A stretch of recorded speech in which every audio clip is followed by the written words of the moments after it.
Last class we have discussed about fundamentals of limits, fits, and tolerances. Different types of what are the different definitions for we have discussed related to the tolerances. Let us go with the specifying tolerances in an assembly. The type of assembly or a fit between any two mating parts will be decided based on the functional requirements. Example, any two components which are being manufactured, they need to be assembled together. And the process of assembling the two or more components, we call it as a mating or assembling. And any two joining parts, we call it as a mating parts, and that will be decided based on the required functions. Accordingly, tolerances on the shaft and the hole are decided using the following two methods. Here a basic tolerance design, which is a shaft and a hole design, is taken into consideration, and it has been decided, it can be decided using the following two methods.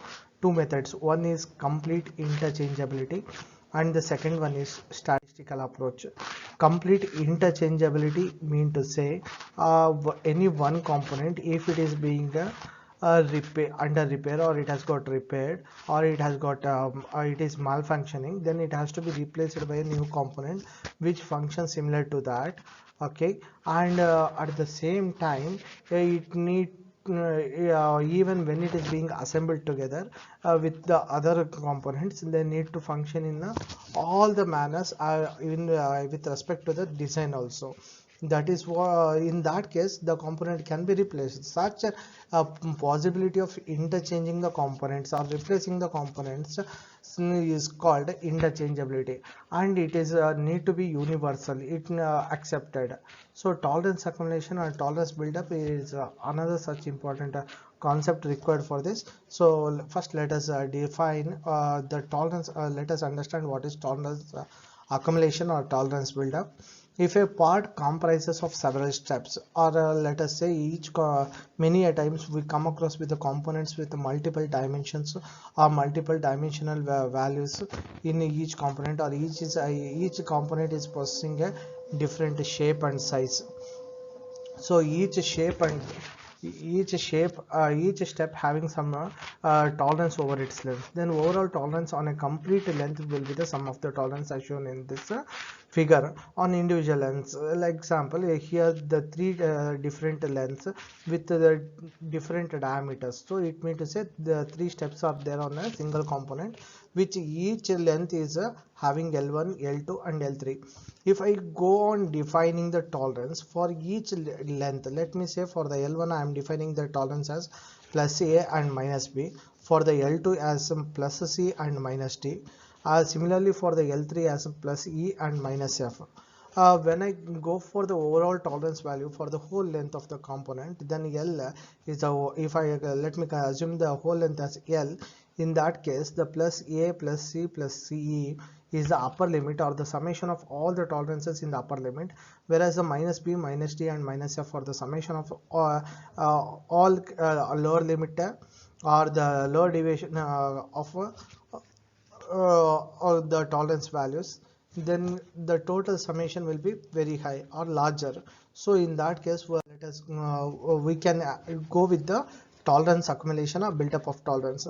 Here in this case we call it as a progressive dimensioning. In this case, let me say the length L1, considering one reference plane as a datum, considering one reference plane, and that is generally called as a common datum. So with respect to the common datum, L1 is defined. Let me say here it is L1 plus A and minus B. Similarly, length L2 is defined as plus C and minus D, and L3 is defined as plus E and minus F. So if I consider for the overall length also, the which is L here, which is equal to L3, then the tolerance value either it will be plus E or minus F. Which here the tolerance, the overall tolerance value over the overall length of the component get reduces. So that is an advantage when we are going for a progressive dimensioning. That is a major advantage.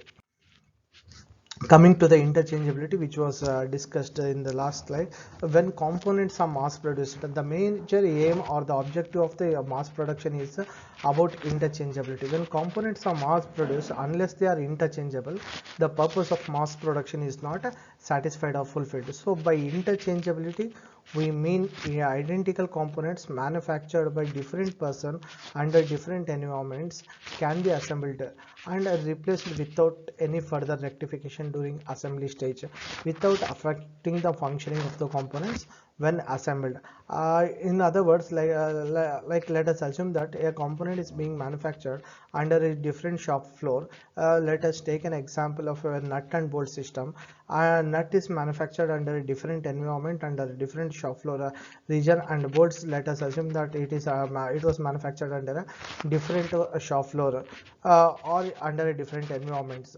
But at the same time, when they are following a uniform standard and manufactured by following a uniform or an same standard, then they both can be assembled together. Let us assume that generally in the market we get the both inch threads as well as threads over the nuts as well as on the screws, nut and bolts. Okay, so let me assume that the over the nut there is a, in a nut the thread which was formed is in the and bolt it is in the form of inch. Then they cannot be assembled, though they are manufactured in the same assembly or by a same person under the same environment condition. But since the both are manufactured with different standards, they cannot be assembled.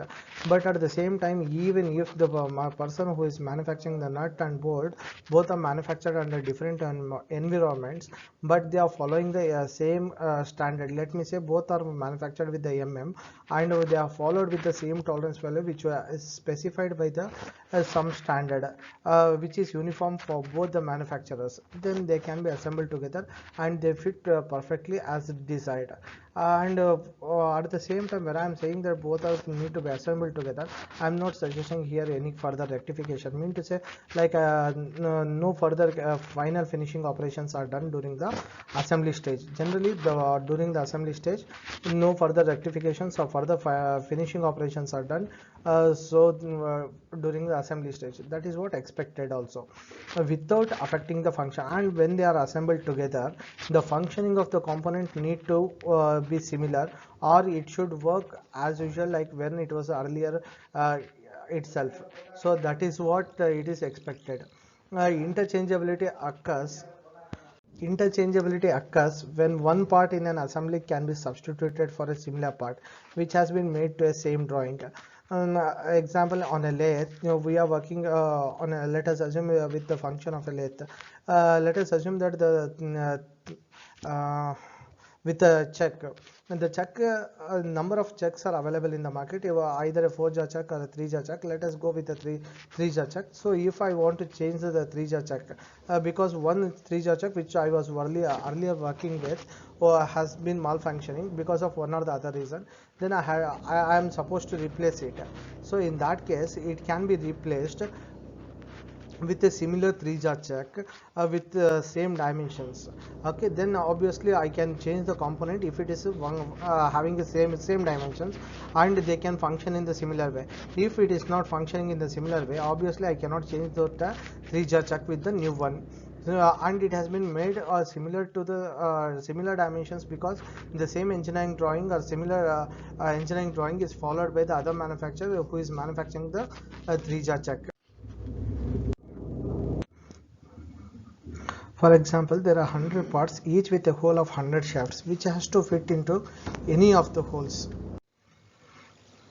So if there is any interchangeability, then any one of the 100 shafts should fit into any of the holes, and required kind of fit can be obtained.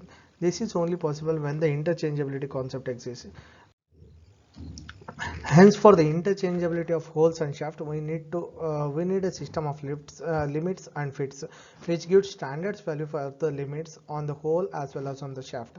So any particular type of fit can be obtained for a if the interchangeability on a concept of holes and shaft is adapted. Interchangeability is possible only when certain standards are strictly followed. In universal standards, the mating parts are drawn from two different manufacturing sources. One is universal interchangeability is desirable. To achieve this, all standards used by various manufacturers should be traceable to a single source, which will be an international standards. Example, ASTM standard is one such international standards which is manufactured. Example, if you take a pipe, then generally over that they are writing it as ASTM some number. So it means to say that for the manufacturing of pipe they are following some ASTM standard. So for every kind of manufacturing of components, for every component manufacturing, we need to follow some uniform standards, which for a universal interchangeability it should be an international standard. Here, when all the parts to be assembled are made in the same manufacturing unit, then local standards may be followed, which is known as local interchangeability. Like example, a company is only one company is manufacturing some units, then they can follow one single local standards. Example, the Indian standards, it is a BIS standard, and the required type of fit in an assembly can be obtained either by universal or fully interchangeability, or even by the selective assembly. So what is this selective assembly? In selective assembly, generally the parts are graded according to size and only matched grades of mating parts are assembled.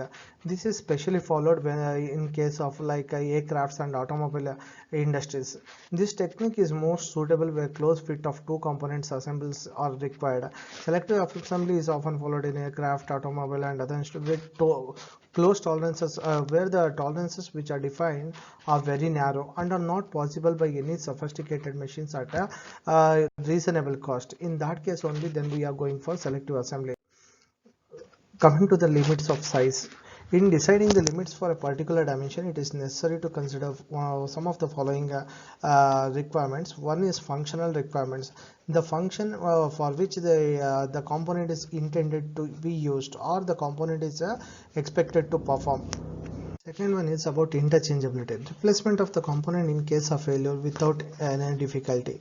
That is the second important consideration which need to be considered for defining the limits. Third one is about economy in production time and cost.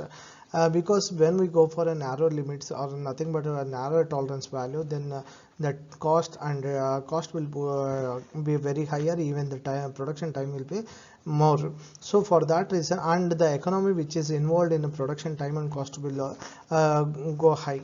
So for all this, considering all these parameters, we have to define the limits based on the functional requirements. It is a very important because it serves the it is always about quality is always about serving the purpose for which the component is intended to.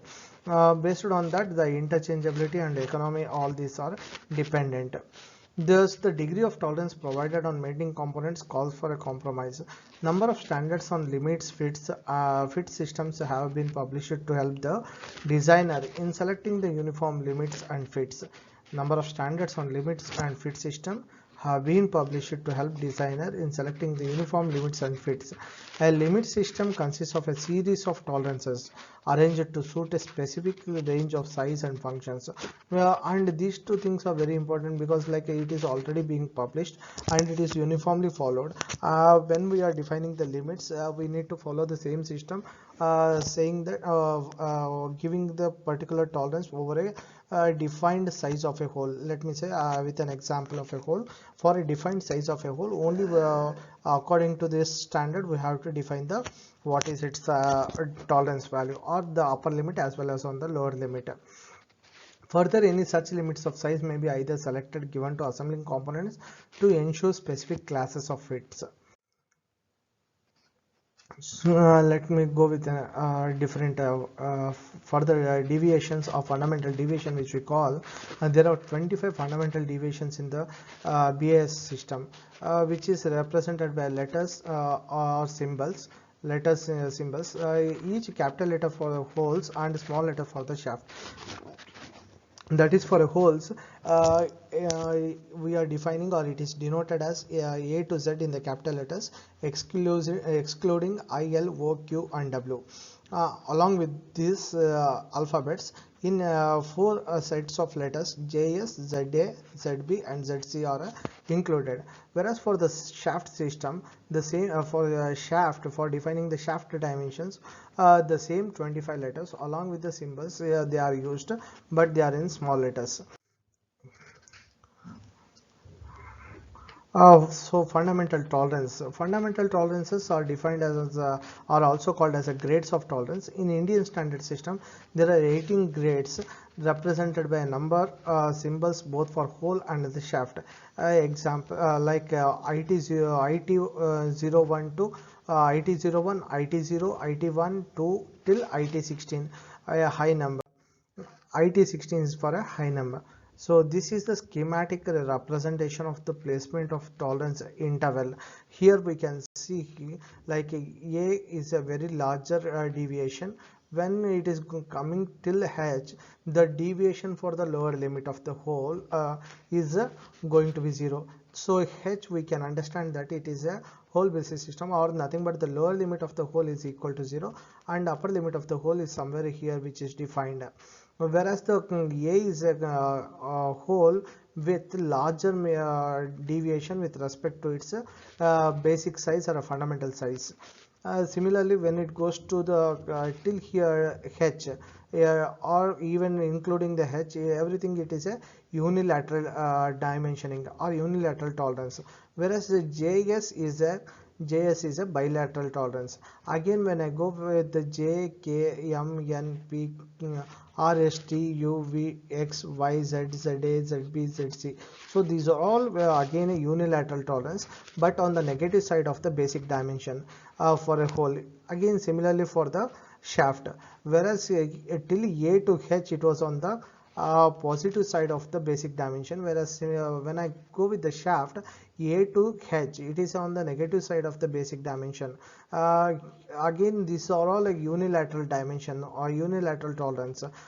Similarly, JS is a bilateral tolerance. Again, from J to ZC, it is a unilateral tolerance, but it is on the positive side, exactly reverse of the hole. This is for the shaft basis shaft, whereas whole capital letters it was on the holes. Coming to the grades of tolerance. In grades of tolerance, it is an indication of the level of accuracy. There are 18 grades of tolerance from IT01, IT0, IT1 to IT16. For IT01, IT0, IT0, IT1, IT2, IT3, IT4, these are all grades of tolerance which is generally used for production of gauges, plug gauges, measuring instruments. Whereas IT5, IT6, IT7, these four grades are used for defining the tolerance over fits in precision engineering applications. And IT8, IT9, IT10 and IT11, these are the grades used for general engineering works. IT12, IT13 and IT14, these are the grades of tolerance used in sheet metal working, press working components. Whereas IT15 and IT16, these are the process you are like these are the grades of tolerance used in the processes like casting and general cutting work. Here we can see the different ISO tolerance for the shafts. These are the nominal shaft sizes in terms of in terms of mm and inches. Here we can see. Coming to the standard tolerance, various grades of tolerance are defined using the standard tolerance unit. I in terms of microns, which is a function of basic size, and I is defined as a 0.5 into cube root of d plus 0.001 into d, where d is the geometric mean of the lower and upper diameters of a particular diameter step, within which the chosen diameter L should lie. It is understood always like the tolerances should have parabolic relationship with the size of the products. As the size increases, the tolerance within which a part can be manufactured also goes on increasing. Example for the IT01, it is 0.3 plus 0.008D, and as IT0 it is 0.5 plus 0.012D, and IT1 0.8 plus 0.02D. So whereas IT2 to IT4, the value of tolerance grades are placed geometrically between the tolerance grades of IT1 and IT5. Similarly, for the IT6, it is 10i, IT7 16i, IT8 25i, IT9 40i, IT10 64i. Similarly, it goes on. For that reason, this I value has to be calculated, and correspondingly the tolerance values has to be calculated for each grade of tolerance using the formula. Like example, for the IT6, it is a 10i. I is defined by I is equal to 0.5 into cube root of d plus 0.001 d. This is how the tolerance values are decided for each component. Okay, let us have a look on fundamental deviations of different shaft size dimensions. For upper deviation, let us go with the shaft designation for A. In terms of microns, it is given as minus 265 plus 1.13 d, where the diameter has to be in the range less than 120. And in minus 3.5 d for a diameter greater than 120.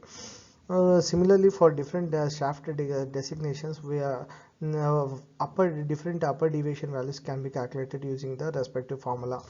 This is how these are the formulas if when the shaft diameter is greater than 500 mm. If the shaft diameter is in the range of 500 to 3150 mm, then the type like D, E, F, G, H till P or for all these shaft dimensions, the fundamental deviation which is given EI to EU, JS, all those things, the sign goes on varies. Again, from the K it is going to be a positive sign. Similarly, for the holes also there are different values, and the corresponding fundamental deviations are given in this table. We have to refer this table to calculate what are the fundamental deviations. That means to say whether the positive value or the negative value while defining the limits. The limit values need to be defined based using this formula, and these are all very important while defining the limits. Using the formula only we have to define for a designated size of the shaft, and these are all follows some uniform standard, and different grades of tolerance are also given here. We can see this is the last slide for our current session. Thank you all for the patient listening, and I have used many internet sources as well as textbooks as a teaching material in preparing this video. I acknowledge for all such sources. Thank you for all such sources. Thank you one and all.